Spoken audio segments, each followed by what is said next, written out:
नरसिंहवाडी दत्त देवस्थानकडून मुख्यमंत्री सहायता निधीसाठी 5 लाख रुपये सुपूर्द। श्री क्षेत्र नरसिंहवाडी येथील श्री नरसिंह सरस्वती स्वामी दत्त देवस्थानच्या वतीने मराठवाड्यातील पूरग्रस्तांसाठी मदत म्हणून मुख्यमंत्री सहायता निधीसाठी 5 लाख रुपये सुपूर्द करण्यात आले। आमदार डॉ. राजेंद्र पाटील यड्रावकर आणि तहसीलदार अनिलकुमार हेळकर यांनी मदतीचा धनादेश स्वीकारला। यावेळी बोलताना देवस्थानचे अध्यक्ष वैभव काळू पुजारी, चंद्रशेखर विभूते यांनी महापुरांमुळे मराठवाड्यातील जनतेचे मोठे नुकसान झाले आहे। सामाजिक दायित्वाची जाणीव ठेवून दत्त देवस्थानने नेहमी मदत केली आहे।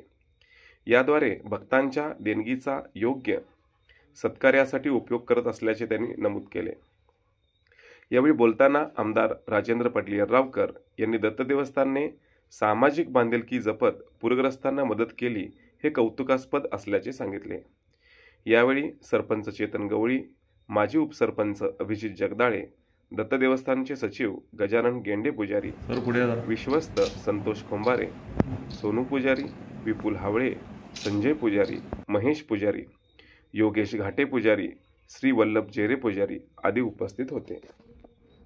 सर्वांनाच मदतीचा हात देणारी ही संस्था म्हणून या संस्थेकडे मातृसंस्था म्हणून पाहिलं जाते।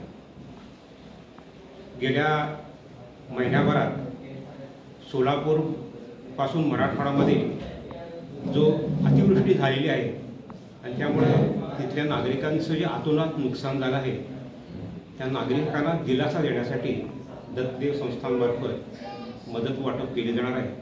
त्यासाठी या कार्यक्रमासाठी आपल्या शिरोळ तालुक्याचे सन्माननीय लोकप्रिय आमदार राजेंद्र पाटील यड्रावकर साहेब आणि शिरोळ तालुक्याचे शासकीय प्रमुख आदरणीय तहसीलदार साहेब अनिलकुमार हेळकर साहेब हे मान्यवर या ठिकाणी उपस्थित आहेत। दत्तदेव संस्थानचे सन्माननीय अध्यक्ष वैभव पुजारी सर यांना मी विनंती करतो की मी प्रार्थना करा। दत्त देवस्थानच्या वतीनं महाराष्ट्रामधील जे काही पूरबाधित क्षेत्रामध्ये अतिवृष्टी झालेलं नुकसान आहे त्याकरता खारीचा वाटा म्हणून थोडा निधी मुख्यमंत्री सहाय्यता निधीकरता आम्ही या ठिकाणी देण्याचा कार्यक्रम केलेला आहे।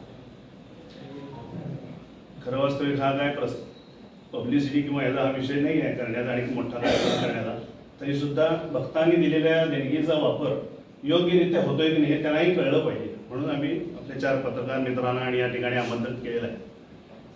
बऱ्याच उपक्रमामध्ये आपल्या देवस्थानचा सहभाग असतो त्यामध्ये, कारण या महापुराचं जी काही भीषणता आहे ही 19 आणि 21 साली आम्ही स्वतः अनुभवली आहे।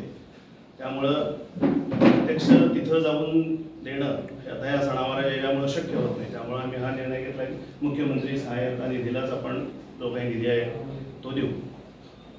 तसंच विविध